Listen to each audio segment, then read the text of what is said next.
Social media पे हमें बदनाम किया गया, ये दहशतगर्द हैं, ये बुरे लोग हैं, ये तमाम चीज़ें हमारे बारे में वायरल की गई हैं। उस मौके पर मेरी बड़ी बहन वहाँ पे पहुँची हैं।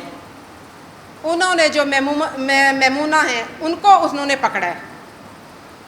सेल्फ डिफेंस में जब उन्होंने हम पे तशद्दुद किया, हमें मारा पीटा, वो वीडियो कैमरे कहाँ थे उस टाइम? वो वीडियोस कहाँ गई हैं? जो हमने अपने सेल्फ डिफेंस में किया वो वीडियो वायरल कर दी गई है।